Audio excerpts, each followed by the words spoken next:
Good evening, gentlemen. I'm sure our day was quite lovely and healthy. All right, so welcome to tonight's online session. I still remain your host, O.O. Stevens, and we are going to be looking at the topic appointment and discipline of judicial officers. Appointment and discipline of judicial officers. Now, judicial officers are judges or justices who preside over the proceedings of superior courts of record. So people known as judicial officers are those who are in charge of those courts that are contained in section 6 sub 5 of the Constitution. It is only those courts that are in section 6 sub 5 of the Constitution that are considered the superior courts of record.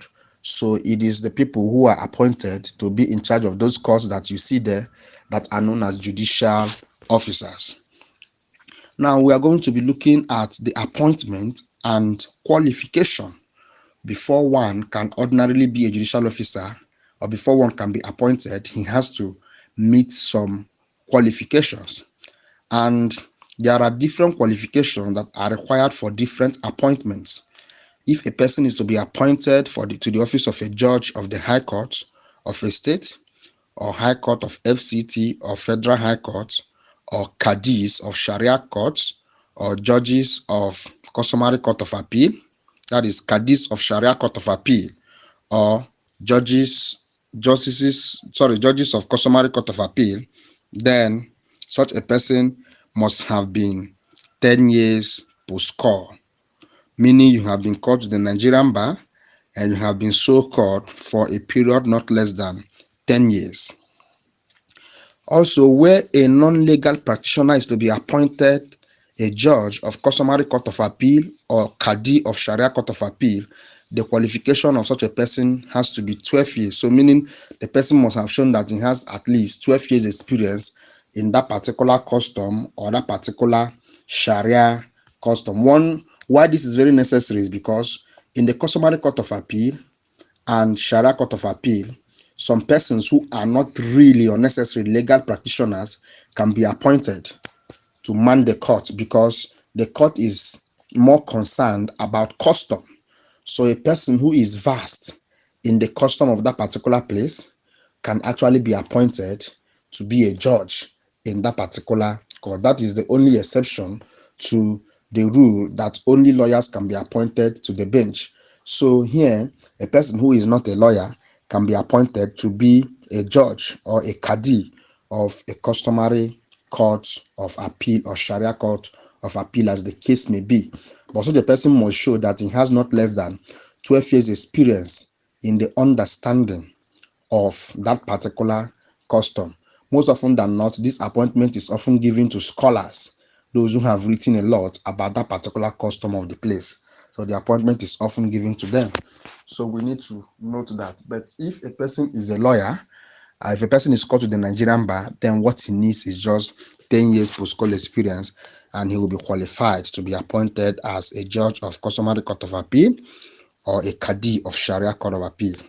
Alright, for the appointment of a justice of the National Industrial Court, the qualification is 12 years post-call.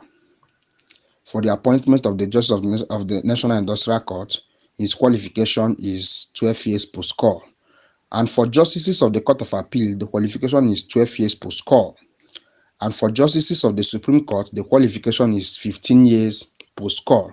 So this is the qualification that one must have before a person would ordinarily be qualified to be appointed as a judicial officer in either of the cases that has just been mentioned.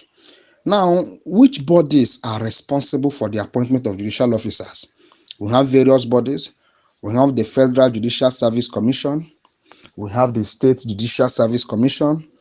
We have the Judicial Service Committee of FCT. And we have the National Judicial Council. Now, what are the responsibilities of each of these bodies? The Federal Judicial Service Commission advises the National Judicial Council in nominating for the appointment of persons to the Supreme Court, Court of Appeal, Federal High Court, and Chairman of the Code of Conduct Tribunal.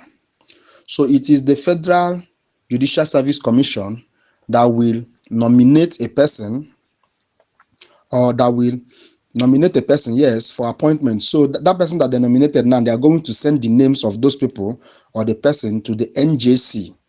Now, and they are only in charge to nominate people that can be in the Court of Appeal, in the Supreme Court, in the Federal High Court, and any person that can qualify to be a chairman of the Code of Conduct Tribunal. Now, the Federal Judicial Service Commission also recommends to the NJC the removal from office of any of the above persons. Now, what about the State Judicial Service Commission? The State Judicial Service Commission advises the NJC in nominating for the appointment of persons to the High Court of a state, Cadis of State Sharia Court of Appeal, and judges of the State Customary Court of Appeal. So it is the State Judicial Service Commission that makes that nomination to the NJC. Please, not to the governor. They are sending the names of these people to the NJC. So you need to first of all note the role of each, because when we go to NJC, you will now see the role that NJC plays. Also, the State Judicial Service Commission also recommends to the NJC the removal from office of any of the above mentioned persons. So in other words, if you notice now, everything about the Federal Judicial Service Commission has to do with the federal level or the federal courts, while everything about the State Judicial Service Commission has to do with the states of the federation. Also, we have the Judicial Service Committee of the FCT. The role is it advises the NJC in nominating for appointment persons to the FCT High Court or Sharia Court of Appeal of the FCT. So anything that has to do with the FCT, the recommendation for them are made by the Judicial Service Commission, and that recommendation is made to the NJC by the Judicial Service Commission. And it also recommends to the NJC the removal from office of any of the above persons. Now, what about the NJC? What is the role of the NJC?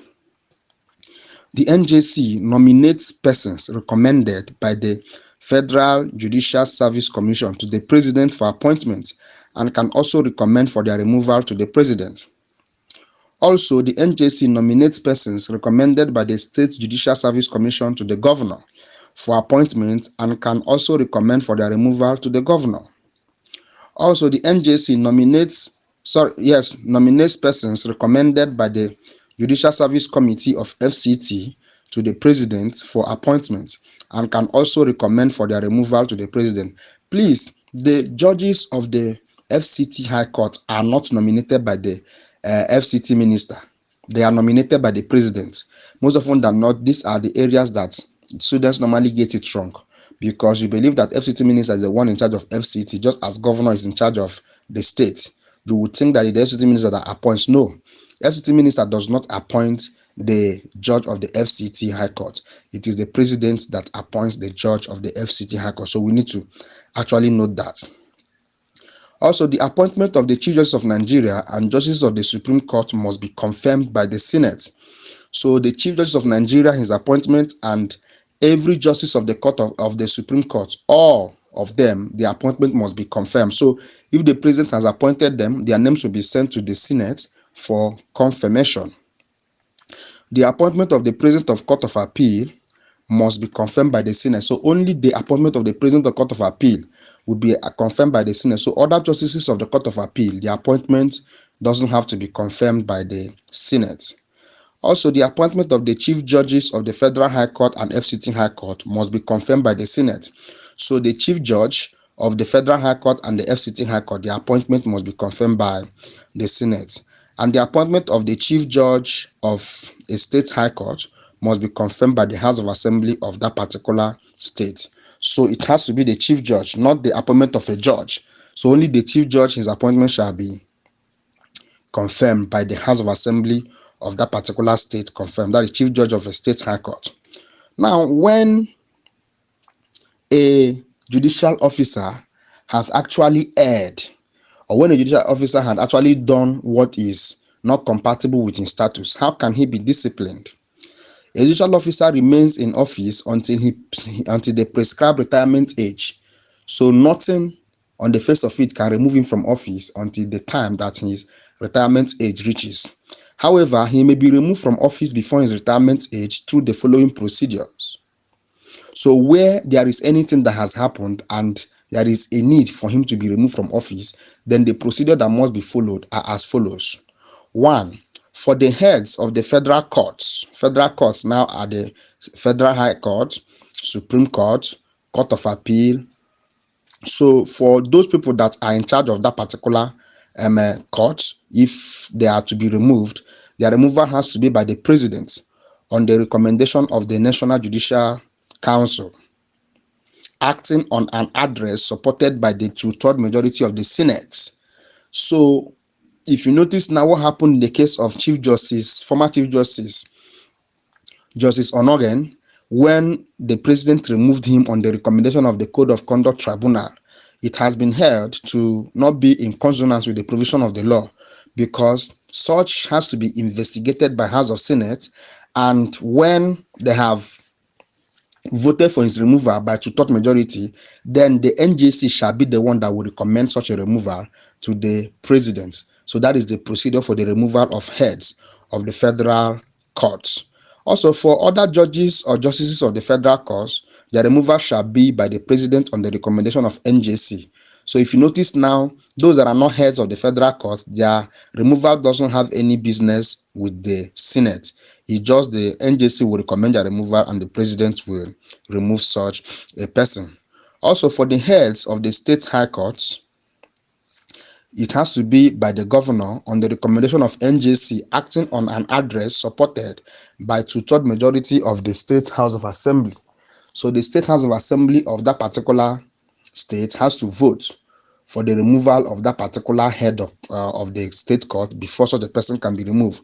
But for other judges of the court, it has to be by the governor on the recommendation of NJC. That is just the law. But what can be the ground for the removal of a justice or a judicial officer? What can be the ground? The grounds are: 1, misconduct; 2, breach of code of conduct. Breach of code of conduct is for instance, you didn't actually declare your assets the way it ought to be, or maybe in the course of your duty you were collecting bribe, or you were doing what you ordinarily ought not to do in that capacity as a justice. Such will be said that you have breached the code of conduct. Also, inability to discharge the functions of his office, whether arising from disease of the mind or body. So all these can be the grounds for the removal of a judicial officer. On that, we are going to be drawing the curtain on the topic appointment and discipline of judicial officers. Until I meet you again, do take good care of yourselves and have quite a blissful evening.